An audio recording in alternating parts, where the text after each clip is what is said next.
அடுத்ததாக வைகுண்ட ஏகாதசியையொட்டி விழுப்புரம் நகர பகுதியில் அமைந்துள்ள ஸ்ரீ வைகுண்டவாச பெருமாள் கோயிலில் சொர்க்கவாசல் திறப்பு உற்சவமானது கோலாகலமாக நடைபெற்றது. இதுகுறித்த கூடுதல் விவரங்களை நமது செய்தியாளர் வினோத் வழங்க கேட்கலாம்.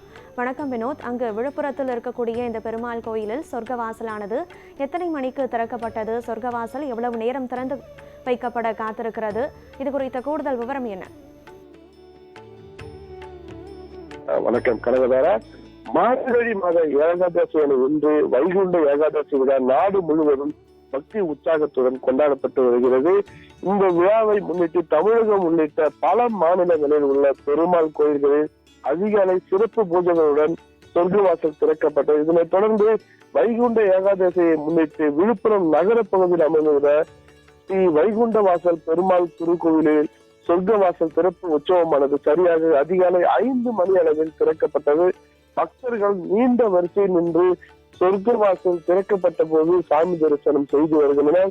பின்பு அலங்கரிக்கப்பட்ட ஸ்ரீ வைகுண்டவாச பெருமாள் சொர்க்கவாசல் வழியாக வெளியே வந்து பக்தர்களுக்கு அருள்பாலித்து ஊர்வலமாக கோவிலை சுற்றி வந்து உற்சவ மண்டபத்திற்கு சென்றனர்.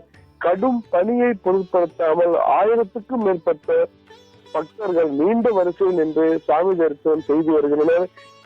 வைகுண்ட ஏகாதசி நாளில் திருமால் வைகுண்ட லோகத்தின் வாசலை திறப்பதாக ஐதீகம் நிலவி வருகிறது. அதனை நினைவு கூறும் வகையில் கோயில்களில் வடக்கு வாசல் எனப்படும் சொர்க்க வாசல் வேத மந்திரங்கள் மற்றும் திவ்ய பிரம்மாண்ட பாரணங்களுடன் திறக்கப்பட்டது. ஸ்ரீரங்கம், ரங்கநாதர் கோவில், திருப்பதி, காஞ்சிபுரம் உள்ளிட்ட முக்கிய திருத்தலங்களில் அதிகாலை முதலில் பக்தர்கள் நீண்ட வரிசையில் காத்திருந்து தரிசனம் செய்வது வழக்கம். பலர் ஏகாதசி விரதம் இருந்து விஷ்ணு சகஸ்ரநாமம் மற்றும் நமஸ்மரணம் செய்து வழிபாடு மேற்கொண்டனர். பாதுகாப்பு மற்றும் ஒழுங்கான தரிசனத்துக்காக கோவில் நிர்வாகம் மற்றும் விழுப்புரம் மாவட்ட காவல்துறையினர் சிறப்பு ஏற்பாடுகளும் பாதுகாப்பு ஏற்பாடுகளும் செய்துள்ளனர். மருத்துவ வசதி, குடிநீர் உள்ளிட்ட அனைத்து வசதிகளும் செய்துவிட்டு எந்த அசம்பாவிதம் இல்லாதவர்களுக்கு மகளிர் சார்ந்த போலீஸ் காவல்துறையினும் பாதுகாப்பு பணியில் ஈடுபட்டனர்.